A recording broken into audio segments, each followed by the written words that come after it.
Metal को और समझेंगे, अधातुओं को। और हम लोग यदि मेटल और नॉन मेटल में थोड़ा सा डिफरेंस समझेंगे ना, तो हम लोग को दोनों ही चीज़ें काफ़ी अच्छी समझ में आ जाने वाली है। ठीक है, धातु पढ़ेंगे और साथ में हम लोग अधातु पढ़ेंगे। सबसे पहले बेटा देखो धातु। धातु हम लोग क्या कहते हैं, वे पदार्थ धातु अत्यधिक सामान्यतः धातुएं जो होती है बेटा कठोर अवस्था में पाई जाती है। पहला ये धातुओं का गुण है कि कठोर होती है। दूसरा, इनमें एक चमक पाई जाती है, मतलब चमकदार होती है, चमकदार होती है। इसी चमक को आप लोग धात्विक चमक के नाम से भी जानते हो। धातुएं कठोर होती है, साथ में धातुएं चमकीली होती है, और धातुएं विद्युत की सुचालक होती है, मतलब गुड कंडक्टर होती है। विद्युत की क्या होती है, ये सुचालक होती है। उसके अलावा धातुओं के अंदर दो विशेष गुण पाए जाते हैं। एक आप लोग कहोगे तन्यता, तन्यता का गुण पाया जाता है, मतलब पतले तारों के रूप में इसको व्यक्त किया जा सकता है। और दूसरा जो आता है बेटा वो आता है आप लोग का आघात वर्धनीयता। ठीक है, आघात वर्धनीयता का गुण भी धातुओं के अंदर पाया जाता है। ठीक है, अगर ये प्रॉपर्टीज की अगर कोई भी पदार्थ है इन सारे की सारी प्रॉपर्टीज के नियमों का पालन करता है तो अवश्य निश्चित रूप से वो लोग मेटल कहलाते हैं। मतलब धातु क्या होनी चाहिए भाई, वे पदार्थ जिनमें सुचालकता, तन्यता और आघात वर्धनीयता का गुण पाया जाता हो, वो सारी की सारी क्या होती है, मेटल। वे पदार्थ क्या कहलाते हैं, मेटल। और जिन पदार्थों में आप लोग की आघात वर्धनीयता, सुचालकता और तन्यता का गुण नहीं पाया जाता, वे सारे के सारे पदार्थ जो आप लोग के कहलाते हैं वो अधातु कहलाते हैं। अब निश्चित रूप से हम साथ के साथ इसके कुछ एब्सेशंस और पढ़ते हैं। धातुएं जो होती है बेटा उष्मा की भी चालक होती है, अच्छी चालक होती है। तो साथ में आप लोग ये गुण भी जोड़ सकते हो बेटा, ये उष्मा की चालक होती है। धातुएं क्या होती है, उष्मा की चालक होती है। और अन्य गुण देखें तो धातुओं के गलनांक और क्वथनांक उच्च होते हैं। धातुओं के गलनांक व क्वथनांक उच्च होते हैं। गलनांक व क्वथनांक जो है वो आप लोग के उच्च होते हैं। धातुओं के गलनांक और क्वथनांक भी क्या होते हैं, उच्च होते हैं। अब हम लोग बात करते हैं कठोर की। धातुएं अत्यधिक कठोर होती है। ठीक है, धातुएं क्या होती है, कठोर होती है। लेकिन हम लोग देखेंगे कि इसमें अपवाद क्या है, तो हम लोग अपवाद को ही ध्यान में रखेंगे क्योंकि अपवादों से आप लोग का क्वेश्चन बनता है। तो आप लोग की 3 मेटल्स है। एक तो आप लोग का आता है लिथियम, दूसरा आता है एलाई। ठीक है, ये आता है आप लोग का लिथियम। सेकंड नंबर के आता है आप लोग का सोडियम आप लोग की मेटल, लिथियम, सोडियम। और एक आप लोग की मेटल आती है पोटेशियम। धातुएं जो होती है सामान्यतः ठोस होती है, पोटेशियम। लेकिन ये धातुएं होती तो ठोस है, लेकिन ये तीनों की तीनों जो आप लोग की मेटल है वो बेटा अर्ध ठोस अवस्था में पाई जाती है। किस में पाई जाती है, अर्ध ठोस अवस्था में पाई जाती है। एग्जाम में आप लोगों से यहाँ से क्वेश्चन पूछेगा कि चाकू से आसानी से काटी जाने वाली धातुएं कौन कौन सी है ना। चाकू से आसानी से काटी जाने वाली जो धातुएं हैं उसमें आप लोग याद रखोगे लिथियम, सोडियम और पोटेशियम। लिथियम, सोडियम और पोटेशियम को आप लोग है वो चाकू से आसानी से काट सकते हो। उसके अलावा अभी हम लोगों ने पढ़ा बेटा धातुएं कठोर होती है, लेकिन एक मेटल है जिसे आप लोग कहते हो मरकरी, Hg। ये जो मरकरी होता है बेटा ये कमरे के ताप पर, ठीक है, ये आप लोग का कमरे के ताप पर द्रव अवस्था में पाई जाती है, द्रव अवस्था में पाई जाती है। ठीक है, चलो ये भी कह सकते हो आप लोग कि मरकरी को छोड़कर सारी की सारी मेटल्स जो होती है वो कमरे के ताप पर सामान्यतः ठोस अवस्था में पाई जाती है। कमरे के ताप पर ठोस अवस्था में पाई जाती है। सिर्फ मरकरी जो है वो आप लोग का कमरे के ताप पर द्रव्य अवस्था में पाई जाती है। और मरकरी जो है वो मरकरी का आप लोग देखोगे बेटा तो मरकरी जो है वो कमरे का टेम्परेचर जो 25 डिग्री सेंटीग्रेड जो मेजर सामान्यतः मेजर किया जाता है, इस पर आप लोग की द्रव अवस्था में पाई जाती है। तो एक तो आप लोग का इम्पोर्टेंट प्रश्न आप लोग का यहाँ से बनता है, ठीक है, कि कमरे के ताप पर द्रव अवस्था में पाई जाने वाली मेटल्स कौन कौन सी है। दूसरा आप लोग का यहाँ से बनता है कि ये जो आप लोग का लिथियम, सोडियम और पोटेशियम है ये मुलायम प्रकार की होती है, जिसे आप लोग मुलायम या अर्धठोस कहते हो, कि मुलायम प्रकार की मेटल्स होती है जिन्हें आप लोग चाकू से आसानी से काट सकते हो। दूसरी बात आप लोग की फिर आती है बेटा, ये चमकदार होती है, धात्विक चमक होती है। धातुओं के अंदर जो चमक पाई जाती है ना बेटा, उस चमक को आप लोग कहते हो धात्विक चमक। क्या कहते हो? धात्विक चमक पाई जाती है। धातुओं के अंदर धात्विक चमक पाई जाती है। साथ में हम लोग बात करने वाले हैं सुचालकता की। सुचालकता की तो सामान्यतः जो धातुएं होती है वो विद्युत की क्या होती है? सुचालक होती है। सामान्यतः सभी धातुएं विद्युत की क्या होती है? अच्छी सुचालक होती है, गुड कंडक्टर होती है। लेकिन अगर आप लोगों से यहाँ से एक क्वेश्चन पूछे कि सर्वाधिक सुचालक कौन सी है, तो सर्वाधिक जो सुचालकता का आप लोग का क्रम है, सुचालकता का जो क्रम है, सबसे ज़्यादा सुचालक जो मेटल है वो आप लोग की Ag सिल्वर, जिसे आप लोग कहते हो बेटा चांदी।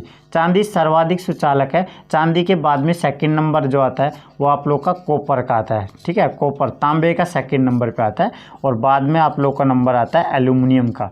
ठीक है, एल्यूमिनियम का। अब आप लोग कहोगे सर चांदी सर्वाधिक सुचालक धातु है, तो फिर चांदी के तार क्यों नहीं बनाए जाते? तो चांदी जो है अत्यधिक महंगी मेटल है, अत्यधिक महंगी धातु है, अतः इसका जो तार बनाना संभव नहीं है। तो फिर आप लोग कॉपर के तारों का यूज करते हैं। कॉपर चांदी की तुलना में कम सुचालक है, लेकिन फिर भी आप लोग कॉपर को बेहतरीन, मतलब इलेक्ट्रॉनों का प्रवाह इसके अंदर आसानी से होता है। लेकिन यदि हम लोग को बहुतायत मात्रा में अगर यूज करना है तो फिर हम लोग एल्यूमिनियम का यूज करते हैं, क्योंकि एल्यूमिनियम एक सस्ती मेटल है। तो हम लोगों ने पढ़ा कि धातुएं कठोर होती है, लेकिन फिर भी पढ़ा हम लोगों ने मरकरी आप लोग की द्रव्य अवस्था में पाई जाती है। फिर हम लोगों ने कहा धातुएं सामान्यतः कठोर होती है, लेकिन लिथियम, सोडियम और पोटेशियम जो है वो अर्ध ठोस अवस्था में है, चाकू से आसानी से काटी जाने वाली मेटल है। उसके बाद में हम लोगों ने सुचालकता पढ़ा। तो सुचालकता में आप लोग देखोगे धातुएं सुचालक होती है। ठीक है, और चांदी सर्वाधिक सुचालक मेटल है। चांदी के बाद में कॉपर का नंबर आता है, और कॉपर के बाद में एल्यूमिनियम का नंबर आता है। तन्यता धातुओं के अंदर एक विशेष गुण पाया जाता है बेटा, धातुओं के अंदर विशेष गुण पाया जाता है, जिससे इससे पतले तारों के रूप में विभक्त किया जा सकता है या तार बनाए जा सकते हैं। अब ये जो तार बनाए जा सकते हैं, लगभग आप ये कह सकते हो कि बेटा 1 ग्राम सोने से आप लोग 2 किलोमीटर लंबे तार खींच सकते हो। आप लोगों ने कभी सोचा है कि अत्यधिक बारीक कढ़ाई के जो आप लोग के गहने आभूषण आते हैं, वो हमेशा सोने के आभूषण जो है वो अत्यधिक महीन कारीगरी के आते हैं। उसका रीजन से है कि सोने से इतना बारीक तार खींचा जा सकता है जो शायद हमारी नग्न आंखों से देखना संभव नहीं है। ठीक है, तो ये आप लोग आइडिया रखोगे कि 1 ग्राम सोने का आइडिया दिया गया है कि 2 किलोमीटर लंबा तार आप लोग खींच सकते हो, जिसका मतलब सर्वाधिक जो है तन्य धातु कौन सी है? तो सर्वाधिक तन्य धातु आप लोग की ओरम ही है, सोना ही है। सर्वाधिक तन्य धातु कौन सी है? आप लोग की ओरम है। साथ में उसके बाद में आता है आप लोग का आघात वर्धनीयता। आघात वर्धनीयता का मतलब होता है कि पतली चादर के रूप में व्यक्त करना, और आघात वर्धनीयता में 2 ही चीज़ आती है बेटा आप लोग की, चांदी और सोना। चांदी मतलब Ag, और साथ में आप लोग कहोगे Au। ठीक है, सोना। ये सर्वाधिक जो है आप लोगों की वो आघात वर्धनीय धातु है, मतलब दोनों से आप लोग पतले चादर बना सकते हो। हम लोगों ने देखा है कि अक्सर हम लोग किसी भी दिव्य स्थान पर किसी मूर्ति को वृक्ष चढ़ाते हैं, और कई बार हम लोग चांदी का चोला चढ़ाते हैं। ये चांदी का चोला इस वजह से चढ़ पाता है क्योंकि चांदी सर्वाधिक आघात वर्धनीय धातु है। आप लोग इसको पीट के या आघात करके पतली चादरों के रूप में व्यक्त कर सकते हो। चलो, उसके बाद में हम लोग देखेंगे ऊष्मा की सुचालक। आप लोगों को से क्वेश्चन पूछा जाए कि सर्दियों के दिनों में पानी को गर्म रखने के लिए तांबे के टैंक बनाए जाते हैं। ये तांबा जो है बेटा विद्युत का अच्छा चालक है, मतलब ये ऊष्मा को आकर्षित करता है, अवशोषित कर लेता है, जिसके कारण आप लोग कहोगे कॉपर और चांदी दोनों ही ऊष्मा के अच्छे चालक होते हैं। ठीक है, ऊष्मा के अच्छे चालक होते हैं। और उसके बाद में देखोगे कि धातुओं के गलनांक और क्वथनांक उच्च होते हैं, लेकिन आप लोगों ने देखा कि मरकरी का गलनांक क्या होता है? निम्न होता है। मरकरी का गलनांक क्या होता है? निम्न होता है। उसके अलावा हम लोग 2 और पढ़ते हैं बेटा। आप लोगों से ये पूछा जाए कि भाई धातुएं सामान्यतः धातुओं के जो गलनांक और क्वथनांक उच्च होते हैं, लेकिन साथ में आप लोग दो मेटल्स और देखने वाले हो जिन्हें आप लोग पढ़ने वाले हो, गैलियम और सीजियम। इनका जो बेटा गलनांक जो है वो अत्यधिक कम है, मतलब ये आप लोग का हथेली पे आसानी से पिघल जाने वाली मेटल्स होती है। इनको हथेली पे रखो तो हथेली पे पिघल जाती है। कौन कौन सी दो याद रखोगे, अगर आप लोगों से क्वेश्चन बहुत बार एग्जाम में पूछा है कि भाई सर्वाधिक कम जो गलनांक है वो कौन कौन सी मेटल्स का पाया जाता है कमरे के ताप पर, आप लोग ये कहोगे हथेली के अंदर बेटा, है ना। यह हथेली के अंदर आसानी से पिघल जाने वाली जो धातुएं हैं दो आती है। एक आता है बेटा आप लोग का गैलियम Ga, ये आप लोग की Ga, और दूसरी आती है आप लोग की सीजियम। गैलियम और सीजियम जो दोनों धातुएं हैं उनका आप लोग देखोगे बेटा गलनांक जो है, इनका गलनांक जो है वो अत्यधिक कम होने के कारण, अत्यधिक कम है इनका गलनांक, जिसके कारण ये हथेली पर आसानी से पिघल जाती है। हथेली पर आसानी से पिघल जाने वाली जो मेटल्स आती है दो आती है आप लोग की, एक आती है आप लोग की गैलियम और दूसरी आती है आप लोग की सीजियम। तो आप लोगों ने धातुओं के अंदर पढ़ा कि धातुओं के अंदर सबसे पहले तो धातुएं चमकदार होती है, धातुएं कठोर होती है, धातुओं के अंदर जो चमक पाई जाती है उन्हें धात्विक चमक कहते हैं। गलनांक और क्वथनांक भी धातुओं के उच्च होते हैं। उसके अलावा धातुओं में सुचालकता का गुण पाया जाता है, मतलब करंट का अच्छा कंडक्टर है, गुड कंडक्टर माना जाता है, मतलब विद्युत धारा में इलेक्ट्रॉन आसानी से प्रवाहित हो जाते हैं, जिसे आप लोग जिस गुण को आप लोग कहते हो सुचालकता।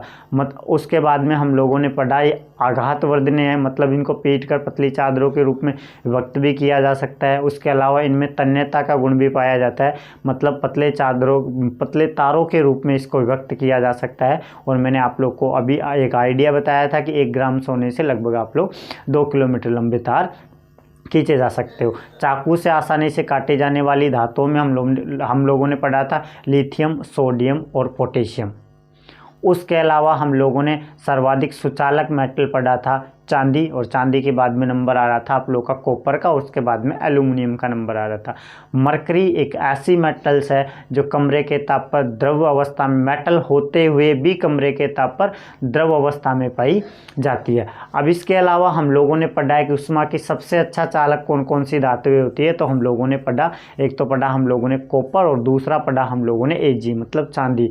ये उष्मा की भी अच्छी चालक होती है। कौन सी धातुएं जिन्हें हथेली पे रखने पर पिघल जाती है, मतलब जिनका गलनांक अत्यधिक कम होता है, तो वहाँ पे हम लोगों ने पढ़ा था गैलियम और सीजियम। अब अधातुओं की बात करते हैं बेटा। अधातुओं के अंदर एब्सेशंस आप लोग पढ़ोगे, अपवाद। पहली बात तो जो अधातु है तो उसके अंदर किसका गुण नहीं पाया जाना चाहिए भाई, ये सुचालक भी नहीं होने चाहिए। अधातु क्या नहीं होते, सुचालक भी नहीं होते। साथ में ये तन्य नहीं होने चाहिए, तन्यता का गुण भी इनके अंदर नहीं पाया जाना चाहिए। साथ ही ये जो है वो आघातवर्धनीयता का गुण भी, आघातवर्धनीयता जो है आप लोग का, इसका गुण भी इसके अंदर नहीं पाया जाना चाहिए। उसके अलावा जो अधातु होती है ना बेटा, या तो आप लोगों की जो है ठोस अवस्था में पाई जाती है या फिर गैसीय अवस्था में पाई जाती है, या तो ठोस होती है या फिर गैसीय अवस्था में पाई जाती है। आप लोग ये कह सकते हो कि सारी की सारी जो गैसें हैं वो आप लोग की अधातु है, या तो ठोस अवस्था में पाई जाएगी या गैसीय अवस्था में पाई जाएगी। लेकिन यहाँ पे हम लोग एक एब्सेशंस पढ़ते हैं कि ब्रोमीन जो है आप लोग का Br, ये ब्रोमीन के अंदर देखते हैं तो बेटा ये द्रव अवस्था में पाई जाती है। तो आप लोगों से ये पूछा जाए कि ऐसी कौन सी धातु है जो द्रव अवस्था में पाई जाती है, तो आप लोग वहाँ पे आंसर करोगे ब्रोमीन। ये अपवाद है। उसके अलावा धातुओं के अंदर तो धात्विक चमक होती है, अधातुएं जो होती है उनके अंदर चमक नहीं पाई जाती, इनके अंदर चमक भी नहीं पाई जाती। मतलब ये आप लोग के धूसर, इनका जो रंग होता है वो धूसर होता है, चमकीली नहीं होती है। लेकिन एक अधातु है जिसे आप लोग कहते हो बेटा आयोडीन। आयोडीन जो है वो एक चमकदार अधातु है, ठीक है। इसके अंदर सर्वाधिक चमक पाई जाती है। इस आयोडीन एक चमकीला अधातु है, तो ये भी इसका एब्सेशंस है। उसके अलावा धातुओं के अंदर सुचालकता का गुण नहीं पाया जाना चाहिए। लेकिन कार्बन का अफर रूप जो होता है ग्रेफाइट, ये ग्रेफाइट विद्युत का जो होता है वो सेमीकंडक्टर होता है, मतलब ये अर्धचालक, विद्युत का चालक होता है, अर्धचालक होता है। तो ये भी आप लोग का इसके अंदर अपवाद रहेगा। उसके अलावा हम लोगों ने देखा कि धातुओं के अंदर धात्विक चमक जो होती है वो होती है, लेकिन अधातुओं के अंदर चमक नहीं होती। लेकिन आप लोग देखोगे तो हाँ, धातुओं में हम लोगों ने पढ़ा था ठोस होती है, गैसीय अवस्था में पाई जाती है ना। लेकिन यहाँ पे अधातुओं में जो कार्बन का अपर रूप है, जिसे आप लोग डायमंड या हीरा कहते हो बेटा, ये अत्यधिक कठोर होता है। अत्यधिक क्या होता है? कठोर होता है, अत्यधिक कठोर। जिसका मतलब भाई ये कहाँ पे क्वेश्चन में यूज आएगा? तो बेटा धातुओं के गलनांक और क्वथनांक उच्च होते हैं, लेकिन हीरे का गलनांक और क्वथनांक धातुओं से भी उच्च पाया गया।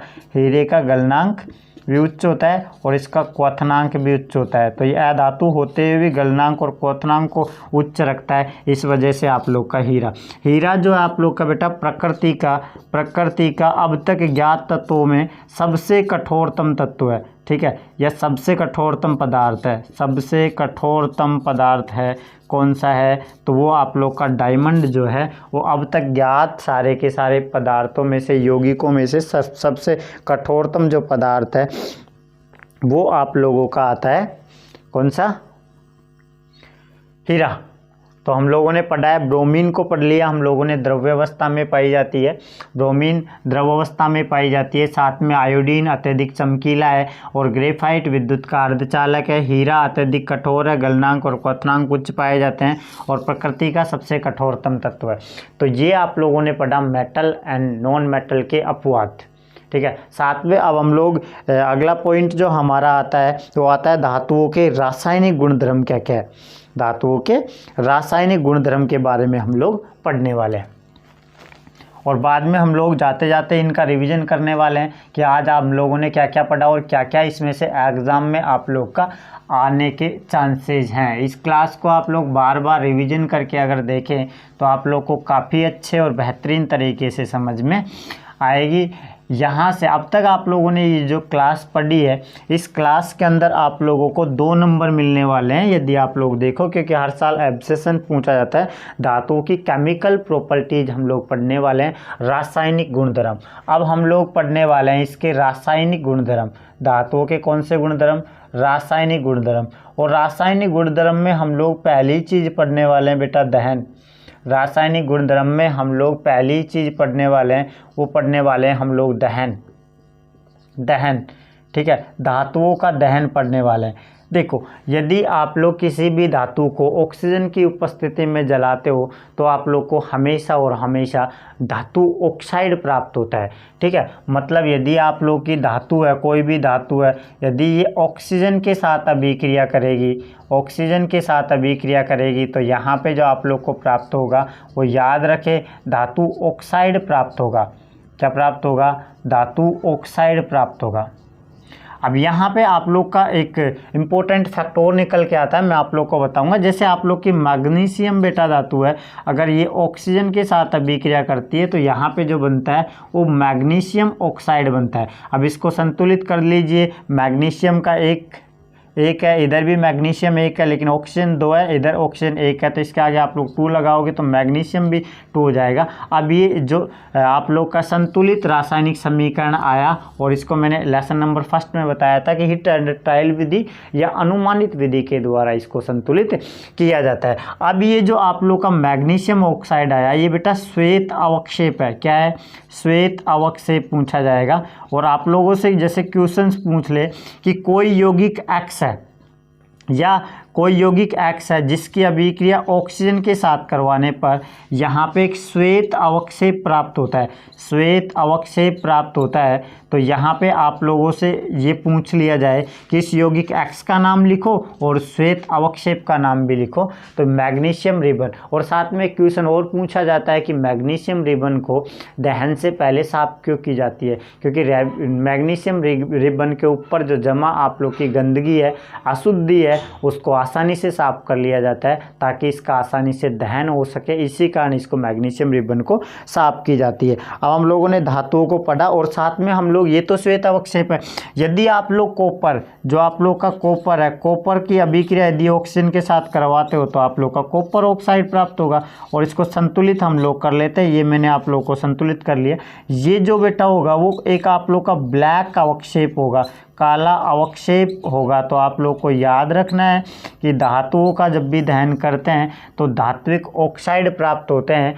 CmGO आप लोग का श्वेत अवक्षेप है और CuO जो है वो आप लोग का कौन सा है, ब्लैक अवक्षेप है, काला अवक्षेप है। साथ में धातुएं जो होती है ऑक्सीजन के साथ असमान रूप से अभिक्रिया करती है।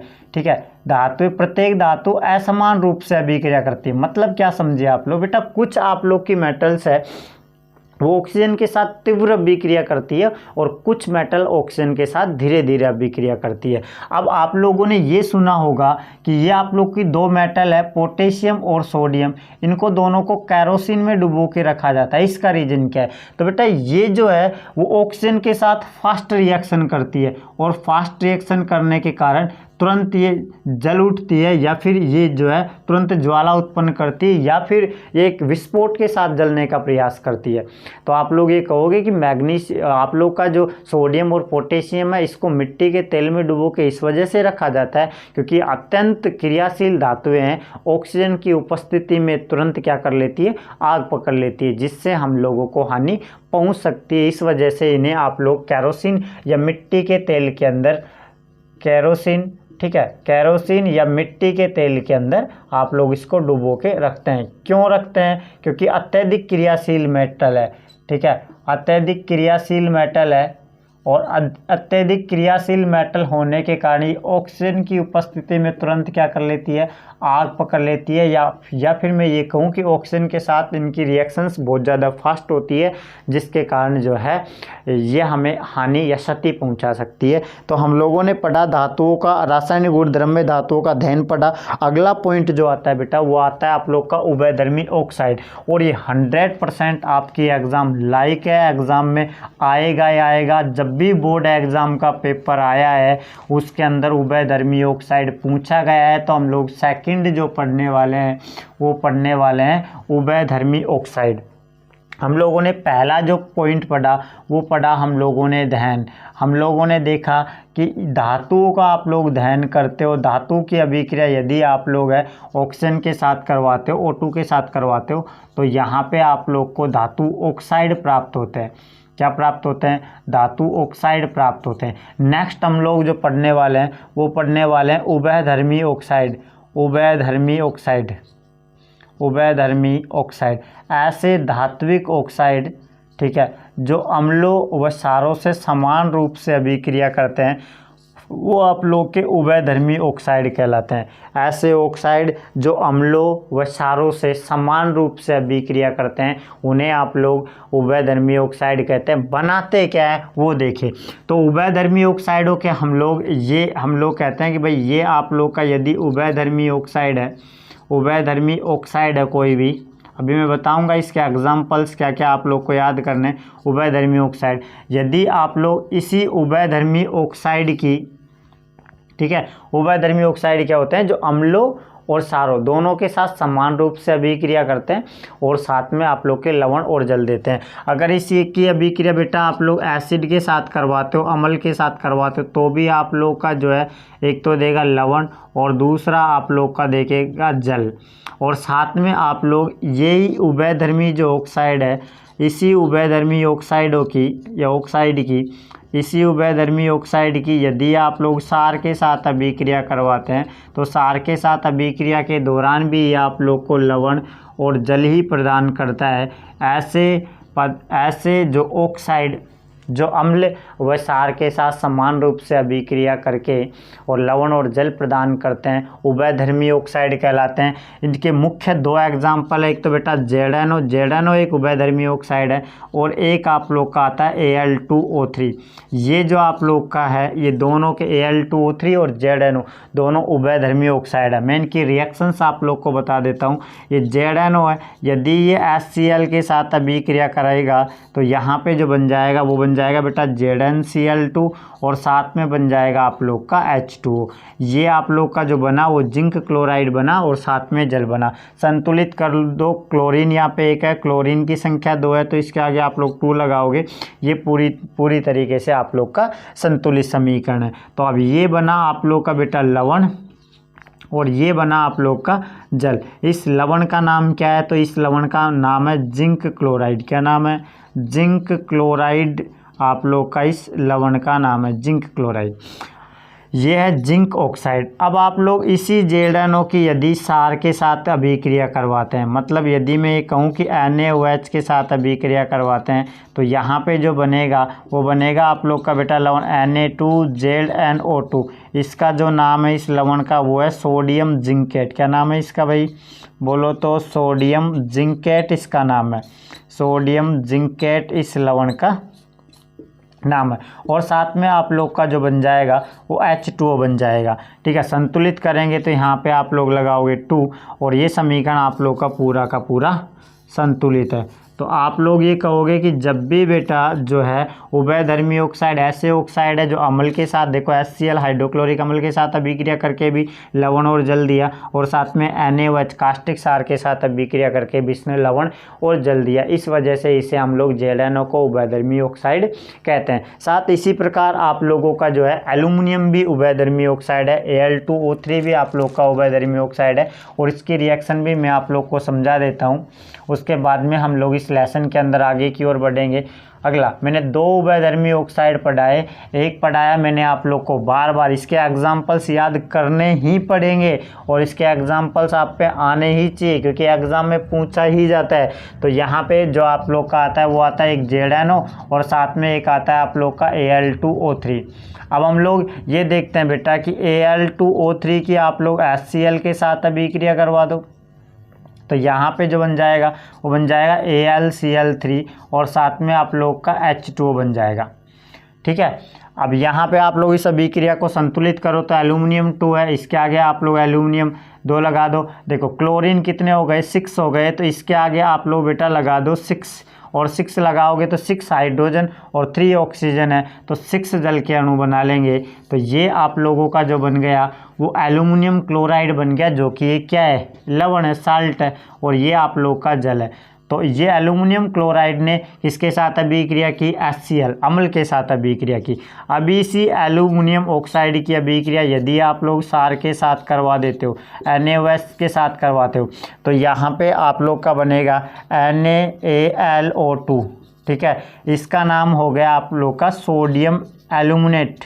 ठीक है, सोडियम एल्यूमिनेट, और ये आप लोग का सोडियम एल्यूमिनेट बन गया और साथ में आप लोग का जो बन जाएगा वो जल बनेगा। ये भी एक क्या है? लवणीय। इस अभिक्रिया को यदि आप लोग संतुलित करना चाहते हो तो यहाँ पे देखो एल्यूमिनियम 2 है, इधर आप लोग देखोगे तो बेटा एल्यूमिनियम इधर की साइड आप लोग का 1 ही है, तो यहाँ पे आप लोग एल्यूमिनियम के आगे कितना लगा दीजिए? 2 लगा दीजिए।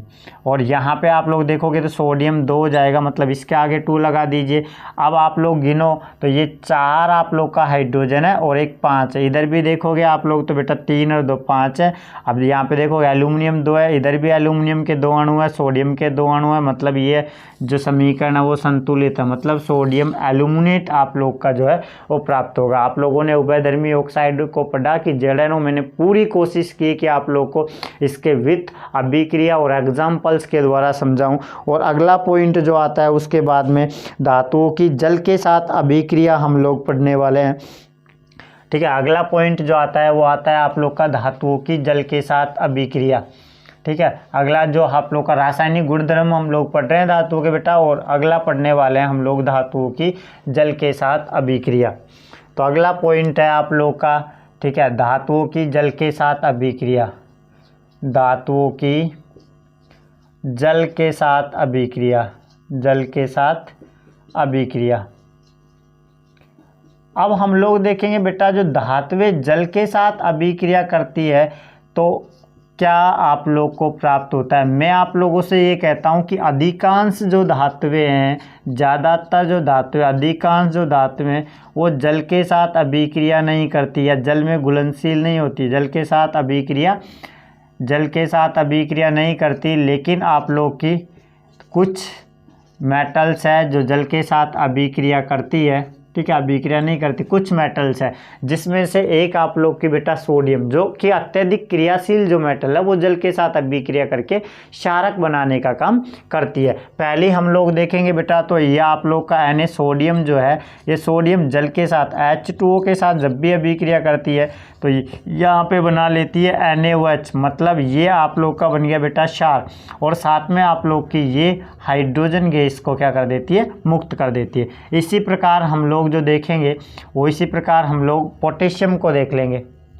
ठीक है, यहाँ पे आप लोग संतुलित कर सकते हो इसको। अब इसी प्रकार हम लोग पोटेशियम को देखेंगे तो आप लोग की जो के है पोटेशियम है, और ये पोटेशियम जो है वो भी आप लोग की जल के साथ अभिक्रिया करती है, और यहाँ पे आप लोग का KOH बना लेती है पोटेशियम हाइड्रोक्साइड, जो कि क्या है, क्षारक है, और साथ में क्या मुक्त करती है, तो हाइड्रोजन गैस को मुक्त करती है। तो आप लोग को समझ में आया कि धातुएं जो होती है वो जल के साथ अभिक्रिया करके आप लोग को क्या बनाती है, क्षार बनाती है। अब यहाँ पे हम लोग बेटा मूलतः में देखेंगे कि धातुएं जल के साथ अभिक्रिया करके क्षार बनाती है, मतलब यहाँ पे आप लोग चाहो तो धातु ऑक्साइड का प्रयोग भी कर सकते हो, मतलब Na2O का प्रयोग भी कर सकते हो, ऐसे K2O का प्रयोग भी कर सकते हो। ये जल के साथ अभिक्रिया करके आराम से आप लोग को क्षारक देगी, और एक आप लोगों को जो है दोनों अभिक्रिया हाइड्रोजन गैस भी देने वाली है, मतलब हाइड्रोजन गैस एक्वा रूप में ये आप लोग को प्राप्त होगा। ठीक है, अगला हम लोग जो इसमें पॉइंट पढ़ने वाले हैं वो हम लोग पॉइंट पढ़ने वाले हैं। अगला जो हम लोगों का पॉइंट है, ये ध्यान रखिए, लेकिन अधिकांश जो धातु आप लोग की धातु ऑक्साइड है वो जल के साथ अभिक्रिया नहीं करती है, धातुएं जल के साथ अभिक्रिया नहीं करती। अब देखो कुछ आप लोग की मेटल जो है वो भाप के साथ अभिक्रिया करती है, ठीक है, धातु ऑक्साइड बनता है, और धातु ऑक्साइड के बाद में आप लोग का जल बनता है। मतलब मैक्सिमम आप लोग ये कह सकते हो कि धातुएं जो है वो जल के साथ अभिक्रिया करके धातु ऑक्साइड देती है। क्या देती है, धातु ऑक्साइड देती है, और धातु ऑक्साइड के साथ आप लोग का जो है हाइड्रोजन गैस देती है। धातु ऑक्साइड प्लस का क्या देती है, H2 आप लोग की गैस देती है। ठीक है, धातु अगर जल के साथ अभिक्रिया करेगी, और आप लोग को याद रखना है ये धातु ऑक्साइड है, और यहाँ पे क्या है आप लोग का H2 है। लेकिन अगर आप लोग कुछ धातु ऑक्साइड है, धातु ऑक्साइड और कुछ धातु ऑक्साइड में मुख्य रूप से आप लोग दो याद रखोगे, K का मतलब K2O, और साथ में आप लोग Na2O, ये दोनों जो है धातु ऑक्साइड ये जल के साथ अभिक्रिया करते हैं, तो बेटा ये क्षार प्रदान करते हैं। ये आप लोग का मूलतः आप लोग को याद रखना है कि अधिकांश धातु ऑक्साइड जल के साथ अभिक्रिया नहीं करते, लेकिन दो धातु ऑक्साइड है वो जल के साथ अभिक्रिया करते हैं। और साथ में आप लोगों ने धातुओं की जल के साथ अभिक्रिया पढ़ी, और जल के साथ अभिक्रिया आप लोगों ने पढ़ी तो आप लोग का KOH और हाइड्रोजन गैस आप लोग की मुक्त हुई। अगला हम लोगों का जो पॉइंट चलता है वो पड़ता है धातुओं की अम्लों के साथ अभिक्रिया। ठीक है, धातुओं की अम्लों के साथ अभिक्रिया, अगला जो हम लोगों का पॉइंट है वो धातुओं की अम्लों के साथ अभिक्रिया। चलो, ये हम लोगों ने पहले लेसन भी पढ़ लिया था, नहीं पहले में नहीं, लेसन टू में पढ़ा था धातुओं की अम्लों के साथ अभिक्रिया, मतलब एसिड बेस एंड साल्ट वाले लेसन में अम्लों के साथ। अब आप लोग की धातु है कोई भी, जैसे धातु है जिंक, अगर ये HCl अम्ल के साथ अभिक्रिया करेगी तो यहाँ पे आप लोग का लवण बनेगा, ZnCl2 बनेगा, और साथ में हाइड्रोजन गैस क्या हो जाएगी, मुक्त हो जाएगी। और यहाँ पे आप लोग इसको संतुलित करते हैं तो आप लोग ये कह सकते हो बेटा धातुएं जो होती है वो अम्लों के साथ अभिक्रिया अगर करती है तो यहाँ पे जो आप लोग का प्राप्त होगा, एक तो प्राप्त होगा आप लोग का लवण, और दूसरा जो आप लोग की कौन सी गैस प्राप्त होगी, हाइड्रोजन गैस प्राप्त होगी। तो आप लोग को याद रखना है कि धातुएं जो है वो अम्लों के साथ अभिक्रिया करके लवण और हाइड्रोजन गैस जो है आप लोग की मुक्त करने वाली है। लेकिन आप लोग का देखो बेटा एक अम्ल है धातुओं के अम्लों के साथ अभिक्रिया में, HNO3 एक अम्ल है जो कि एक ऑक्सीकारक है, अगर अतः ये H2O बनाता है। देखो याद क्या रखना है, अगला जो हमारा पॉइंट है ये हम लोग पढ़ते हैं, लेकिन एक एसिड है आप लोग का HNO3 जिसे हम लोग पढ़ते हैं नाइट्रिक अम्ल।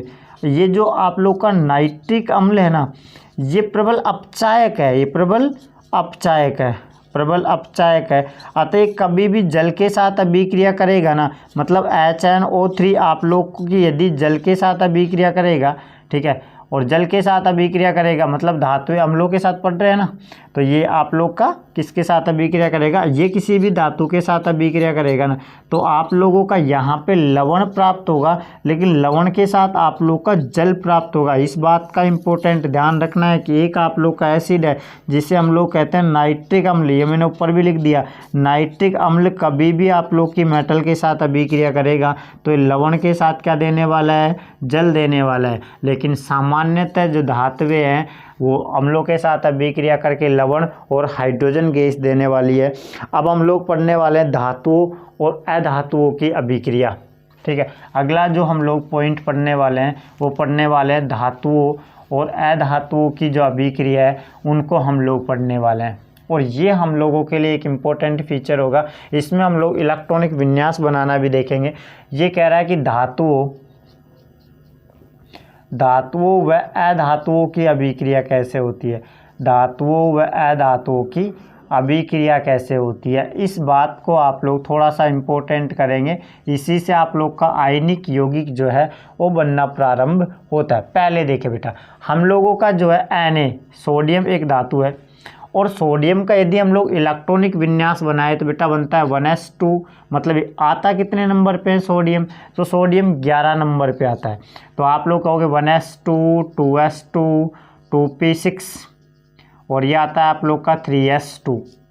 तो आप लोग ये 3s1 करोगे, 11 देख लो आप लोग कंप्लीट, तो 2 और 2 4 6 10 और एक आप लोग का आता है 11। तो इसका जो अंतिम कोष में जो कितने इलेक्ट्रॉन है, 1 इलेक्ट्रॉन है आता है। जो सोडियम, जो हमेशा आप लोग सोडियम को गर्म करोगे तो सोडियम इस 1 इलेक्ट्रॉन को क्या कर देगा, त्याग देगा। मैं आप लोगों से कहता हूँ ये लो, ये सोडियम है और इस सोडियम को यदि आप लोग थोड़ा गर्म करोगे तो ये 1 इलेक्ट्रॉन को त्याग के Na+ बना लेगा और साथ में 1 इलेक्ट्रॉन इसका क्या हो जाएगा, बाहर निकल जाएगा। या फिर मैं इसका इलेक्ट्रॉनिक विन्यास लिखने का प्रयास करूँ तो बेटा ये देखो, इसका 2 और ये दोनों को जोड़ के आप लोग लिखोगे 8 और ये आ जाएगा आप लोग का 1, 281 इसका जो है इलेक्ट्रॉनिक विन्यास हो जाएगा। लेकिन इस वाले का कितना होगा बेटा, ये हो जाएगा 28, इसका 28 हो जाएगा। और ये ऐसा क्यों करता है, उसका रीजंस क्या है, क्योंकि ये जो आप लोग का 2p6 है ये पूर्ण भरा हुआ कक्षक है, और कोई भी यौगिक जिसका अंतिम जो कोष है वो पूर्ण भरा हुआ होता है तो अत्यधिक स्थायी बन जाता है, जिसके कारण सोडियम अपना 1 इलेक्ट्रॉन त्याग कर स्थायी हो जाएगा। मतलब ये बाह्यतम कोष में जो 1 इलेक्ट्रॉन है इसको त्यागेगा और क्या हो जाएगा, अपने आप को स्टेबल कर लेगा या स्थायी कर लेगा, जिसके कारण हमेशा ध्यान रखना धातुओं के ऊपर धनावेश प्लस चार्ज इसी के कारण आता है, क्योंकि धातु इलेक्ट्रॉनों का क्या करती है, त्याग करती है। और साथ में हम लोगों ने देखा, दूसरी हम लोगों ने देखा क्लोरीन। आप लोग का जो क्लोरीन है वो 17 नंबर पे आता है।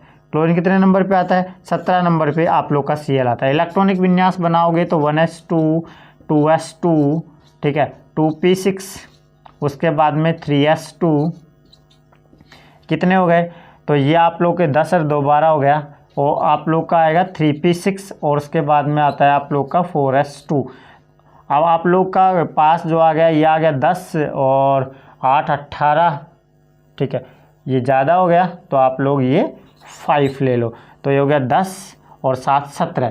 तो अब आप लोग देखोगे इसका अंतिम जो कक्षक है, जो पी कक्षक, याद रखें बेटा एस के अंदर अधिकतम 2 इलेक्ट्रॉन भरे जा सकते हैं, पी के अंदर भरे जा सकते हैं 6, डी के अंदर इलेक्ट्रॉन भरे जा सकते हैं 10 और एफ के अंदर जो भरे जा सकते हैं 14। मैं इसका एक पर्सनल इलेक्ट्रॉनिक विन्यास का आप लोग को वीडियो बना के दे दूंगा।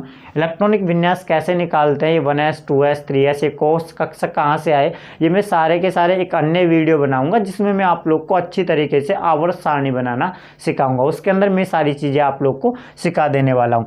तो अब आप लोग देखोगे बेटा इसका जो इलेक्ट्रॉनिक विन्यास है, ये इलेक्ट्रॉनिक विन्यास है, पी कक्षक है, इसमें 6 इलेक्ट्रॉन अधिकतम आ सकते हैं, लेकिन है कितने, 5। मतलब कितने की आवश्यकता है, 1 इलेक्ट्रॉन की आवश्यकता है। इस वजह से जो क्लोरीन है वो 1 इलेक्ट्रॉन की आवश्यकता है। क्लोरीन को कितने इलेक्ट्रॉन की आवश्यकता है, 1 इलेक्ट्रॉन की आवश्यकता है। तो ये सोडियम द्वारा त्यागे हुए 1 इलेक्ट्रॉन को ग्रहण करेगी, और यहाँ पे जो है आप लोग का Cl-, मतलब यही कारण है कि अधातुओं के ऊपर हमेशा माइनस चार्ज आता है और धातुओं के ऊपर आप लोग का जो चार्ज आता है वो प्लस चार्ज आता है। अगर आप लोग इसका लिखना चाहे इलेक्ट्रॉनिक विन्यास तो Cl का कितना लिखोगे बेटा, 2 लिखोगे, ये आप लोग का 2 लिख दिया। उसके बाद में देखोगे ये आप लोग का आ जाएगा 8, यह आ जाएगा 8 और यह आ जाएगा आप लोग का कितना 7, ये आ जाएगा। तो ये वाला जो आप लोग को जिसने एक इलेक्ट्रॉन ग्रहण कर लिया तो इसका कितना बन जाएगा 2 8 8 बन जाएगा और अत्यधिक क्या हो जाएगा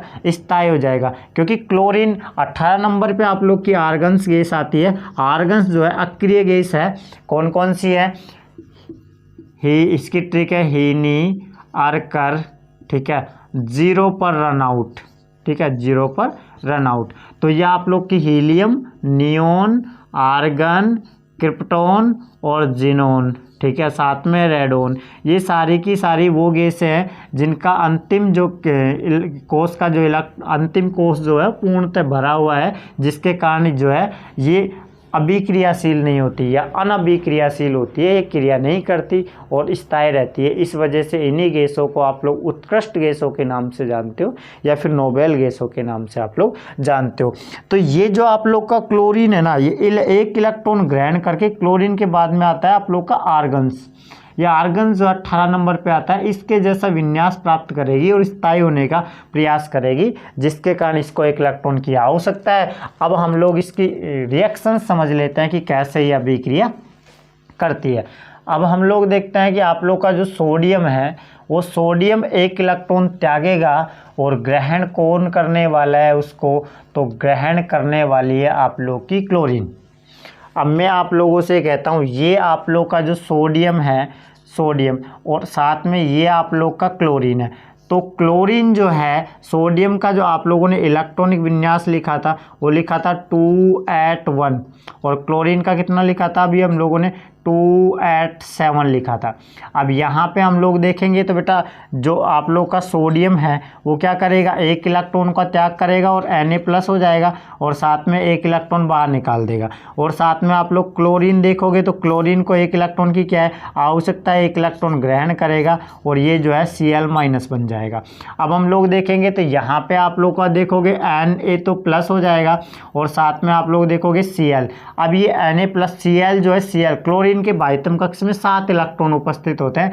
इसमें से देखो 1 2 ये 3 4 5 6 और ये 7 होते हैं, लेकिन एक ही किसका कर लेगा, सोडियम का ले लेगा और ये सोडियम के इलेक्ट्रॉन को मैं इससे दर्शा देता हूँ। अब इसका जो है अष्टक पूरा हो गया, मतलब आप लोग का जो सोडियम है, मैं दोबारा से आप लोग को इलेक्ट्रॉनिक विन्यास लिखूँ, सोडियम का लिखोगे 1s2 2s2 और उसके बाद में 2p6 और साथ में आप लोग देखोगे 3x1, ये हो गया आप लोग का 11। तो ये आप लोग का इसके भी बाह्यतम कक्ष के अंदर कितने इलेक्ट्रॉन मौजूद है, 7 इलेक्ट्रॉन मौजूद है। यदि आप लोग लिखो तो लिख लो, ये आप लोग का 1, ये आप लोग का आ गया 2, ये आ गया आप लोग का 3, ये आ गया आप लोग का 4, ये आ गया आप लोग का 5 और ये आप लोग का 6 आ गया। तो हम दोनों को देखिए तो बेटा यहाँ से यहाँ तक हम लोग यदि चलते हैं, ये आप लोग चलते हैं तो इस सोडियम के पास भी 8 इलेक्ट्रॉन पूर्ण है, मतलब इसका अष्टक पूर्ण होना चाहिए। अष्टक यदि पूर्ण होता है तो अत्यधिक स्टेबल होती है, अत्यधिक क्या होता है, स्थायी होता है। और इधर यहाँ से हम लोग गिनना चाहें तो ये जो क्लोरीन है ना, इसका भी अष्टक पूर्ण है, मतलब 2 2 4 2 6 और 2 8 इलेक्ट्रॉन है, इसका भी आप लोग का अष्टक पूर्ण है। अतः ये जो सोडियम जो है एक इलेक्ट्रॉन त्याग कर क्लोरीन एक इलेक्ट्रॉन ग्रहण करके एक स्थायी यौगिक बनाते हैं और इसी स्थायी यौगिक को आप लोग क्या कहते हो, इसी स्थायी यौगिक को कहते हैं हम लोग NaCl। क्या कहते हैं, NaCl, मतलब सोडियम क्लोराइड, और इसे ही कहते हैं बेटा हम लोग साधारण नमक। साधारण नमक आप लोग कह दो या इसी को आप लोग टेबल साल्ट कह लो। अब हम लोग एक और रिएक्शंस पढ़ने वाले हैं और साथ में एक और रिएक्शंस के अंदर हम लोग किसकी पढ़ने वाले हैं, तो ये हम लोग जो अगली पढ़ने वाले हैं वो मैग्नीशियम की पढ़ने वाले हैं कि मैग्नीशियम में MgCl क्यों नहीं बनता है, MgCl2 ही क्यों बनता है। तो आप लोग देखोगे बेटा मैग्नीशियम जो आता है Mg वो आवर्त सारणी में नंबर पे आता है आप लोग का 12। इलेक्ट्रॉनिक विन्यास बनाएंगे तो 1s2 2s2 2p6 और ये बन जाएगा आप लोग का 3s2, मतलब 12 हो गए। अंतिम कोश में कितने इलेक्ट्रॉन शेष है, तो 2 इलेक्ट्रॉन शेष है। अब ये भी क्या करेगा, ये भी देखो आर्गन की तरफ जाता है तो आर्गन की तरफ इसको ज़्यादा इलेक्ट्रॉन लेने पड़ते हैं। और यदि आप लोग ये जो है, मतलब ये जो आप लोग का नियोन की तरफ जाता है। नियोन कितने नंबर पे आता है? 10 नंबर पे। ठीक है, नियोन का बाह्यतम कक्ष मतलब नियोन यहाँ तक आता है, बाह्यतम कक्ष पूरा भरा हुआ है, तो नियोन जैसा विन्यास प्राप्त करने का प्रयास करेगा। मैग्नीशियम आता है, एक्स्ट्रा कितने बचे? 2 बचे, तो इनका क्या कर देगा? त्याग कर देगा। तो ये मैग्नीशियम जो है आप लोग का, उसको यदि आप लोग गर्म करते हो तो यहाँ पे Mg, ठीक है, 2 इलेक्ट्रॉन त्याग देगा और साथ में आप लोग का बेटा ये 2 इलेक्ट्रॉन त्याग करके Mg+2 बना लेगा।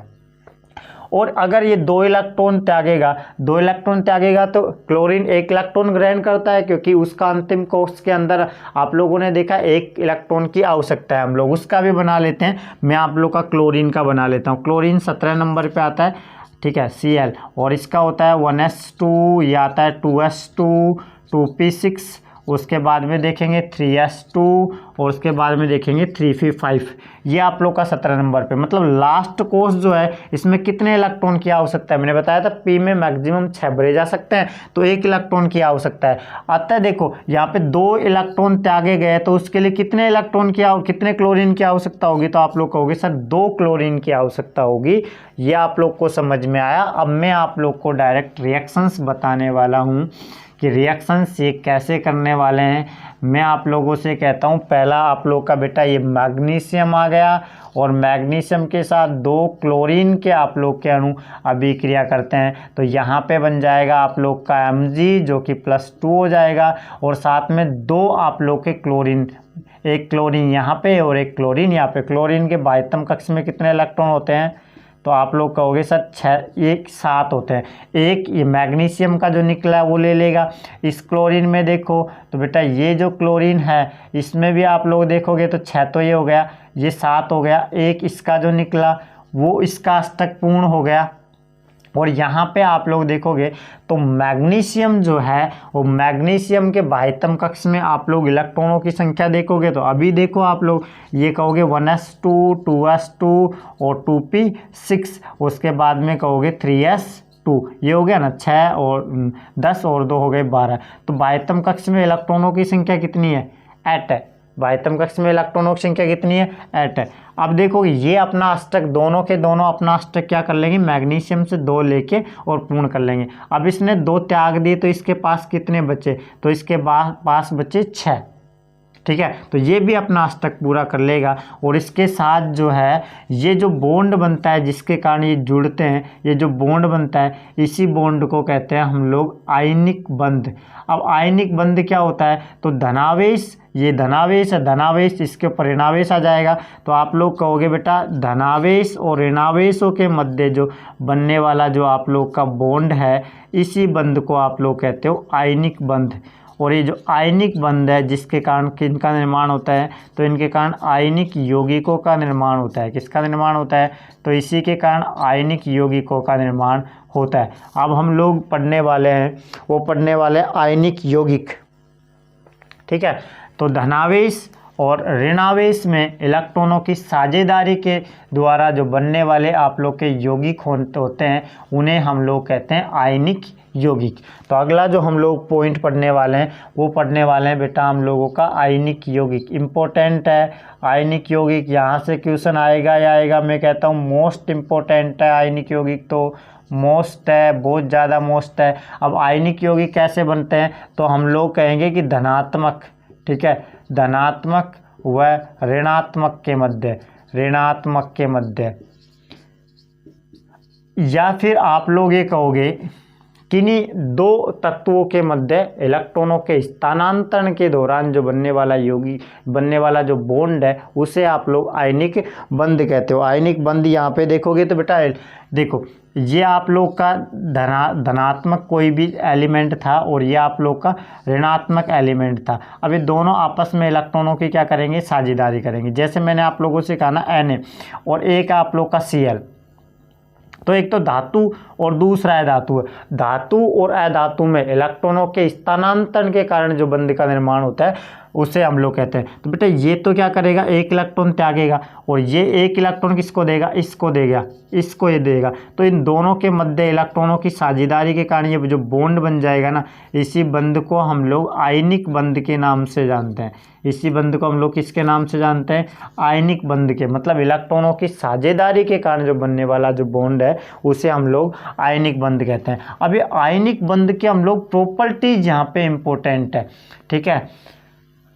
तो हम लोग ये कहेंगे, पहला जो आप लोग का है कि आयनिक बंधों के मध्य प्रबल अंतराय।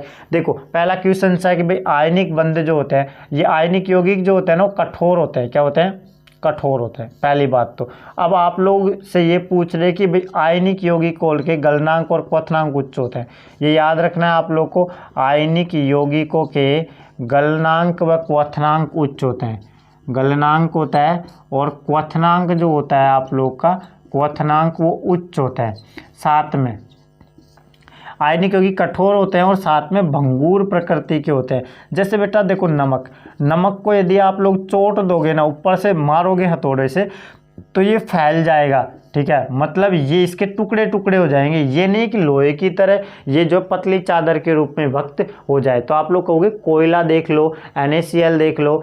अभी कोयला जो होता है इसकी भी प्रकृति भंगुरी होती है, और साथ में आप लोग देखोगे ये जो आयनिक यौगिक जो है अत्यधिक कठोर होते हैं, साथ में भंगुर प्रकृति के होते हैं। अब मैं आप लोगों से कहता हूँ आयनिक यौगिकों के गलनांक और क्वथनांक उच्च के होते हैं। तो ये मैंने आप लोगों से कहा ना, आयनिक यौगिक, और इन आयनिक यौगिकों के मध्य प्रबल, ध्यान में रखे प्रबल, ठीक है, अंतर आयनिक, ठीक है, अंतर आयनिक आकर्षण बंध पाया जाता है, ठीक है, आकर्षण बंध पाया जाता है, जिसके कारण इन्हें तोड़ने के लिए अधिक ऊर्जा की आवश्यकता होती है। इन्हें तोड़ने के लिए क्या होती है, अधिक ऊर्जा की आवश्यकता होती है। अतः हम लोग कहते हैं कि आयनिक यौगिकों के गलनांक और क्वथनांक जो होते हैं वो क्या होते हैं, अधिक होते हैं।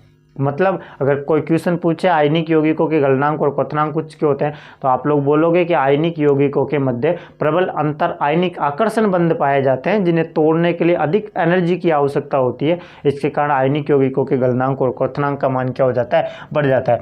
अगला हम लोग देखेंगे बेटा आयनिक यौगिकों की घुलनशीलता, ठीक है, घुलनशीलता कह लो चाहे आप लोग विलीयता कह लो। तो आयनिक यौगिक जल में अघुलनशील होते हैं, जल में क्या होते हैं, अघुलनशील होता है। लेकिन कार्बनिक जो आप लोग के विलायक है इसके अंदर ये विलय होते हैं। जल में अघुलनशील होती है और कार्बनिक विलायकों के अंदर क्या होता है, विलय होता है। तो हम लोग यहाँ पे देखेंगे, ठीक है, आयनिक यौगिकों के बहुत प्रकार के आयनिक यौगिक है। मैंने आप लोग को सिंपल सा NaCl लिया है, और NaCl जो है धातु हो रहा है, धातु के मध्य आप लोग की अभिक्रिया का लोगे। कई सारे ऐसे आप लोगों के आयनिक यौगिक होते हैं जो आप लोगों की बेटा जो है जल में अघुलनशील होते हैं। सामान्यतः ज़्यादातर आप लोग ये कहता हूँ, मैं कहता हूँ कन्फर्म नहीं होते। तो ये होता है घुलनशीलता में, जल में जो होता है वो विलय नहीं होते हैं, जल में विलय नहीं होते हैं। लेकिन साथ में आप लोग का कैरोसिन, डीजल व कार्बनिक विलायकों के अंदर, कार्बनिक विलायकों के अंदर विलय होते हैं। कार्बनिक विलायकों में जो होते हैं, विलायकों में विलय होते हैं। तो ये आप लोग का पेट्रोल, डीजल आदि कार्बनिक विलायकों में विलय होते हैं, और जल में क्या होते हैं, अघुलनशील होती है। उसके बाद में इसकी देखते हैं हम लोग चालकता क्या होती है। चालकता, तो आयनिक यौगिक जो होते हैं ना बेटा, आप लोग देखोगे तो ये जो कठोर अवस्था में या ठोस अवस्था में विद्युत के जो होता है वो चालन नहीं करता, मतलब विद्युत का चालन नहीं करते हैं। यदि ठोस अवस्था है तो विद्युत का चालन नहीं करते। लेकिन गलित अवस्था में या जलीय अवस्था में या फिर जलीय अवस्था में वो विद्युत धारा का क्या करते हैं, चालन करते हैं, ठीक है, विद्युत धारा का क्या करते हैं, चालन करते हैं। तो आप लोग ये कहोगे कि आयनिक यौगिकों के बारे में पढ़ा। आयनिक यौगिक कठोर होते हैं, भंगुर प्रकृति के होते हैं। आयनिक यौगिकों के गलनांक और क्वथनांक उच्च होते हैं, जिनके आयनिक यौगिकों के गलनांक और क्वथनांक उच्च होते हैं, क्योंकि आयनिक यौगिकों के बंधों के मध्य, आयनिक यौगिकों के मध्य प्रबल अंतरायनिक आकर्षण बंध पाया जाता है जिन्हें तोड़ने के लिए अधिक एनर्जी की आवश्यकता होती है। अतः हम लोग कह सकते हैं कि आयनिक यौगिकों के गलनांक और क्वथनांक उच्च होते हैं। आयनिक यौगिक कहते हैं किसको है, तो आप लोग कहोगे एक धातु और एक अधातु परमाणुओं में जो इलेक्ट्रॉनों का स्थानांतरण हुआ ना, उसके कारण जो बनने वाला जो आप लोग का बंध है वो बंध है वो आयनिक बंध कहलाता है। उससे निर्मित जो यौगिक है वो आयनिक यौगिक कहलाते हैं। आयनिक यौगिकों की अगर हम लोग विलयता देखें तो बेटा जल में अघुलनशील होते हैं, कार्बनिक विलायक जैसे केरोसिन, पेट्रोल, ठीक है, आदि में क्या होते हैं, विलय होते हैं। उसके अलावा चालकता देखें तो ये ठोस और कठोर अवस्था में जो है वो विद्युत का चालन नहीं करते, लेकिन गलित अवस्था में, घुलित अवस्था में विद्युत धारा का चालन करते हैं। इसी के साथ wish you all the best and जय हिंद। आगे का हम जो क्लास इसकी कंटिन्यू करेंगे उसमें हम लोग जो है विद्युत अपघटनी विधि करेंगे, मतलब धातुओं के परिष्करण की विधियां पढ़ेंगे, अयस्क पढ़ेंगे, खनिज पढ़ेंगे, उनके बाद में इनका सांद्रण कैसे किया जाता है और इनको शुद्ध कैसे किया जाता है। इन सारी क्लासों के माध्यम से इन सारी चीज़ों को हम लोग नेक्स्ट क्लास के अंदर कवर करने का प्रयास करेंगे। इसकी नेक्स्ट क्लास नेक्स्ट डे ही आ जाने वाली है। इसी के साथ thank you, wish all the best and जय हिंद दोस्तों।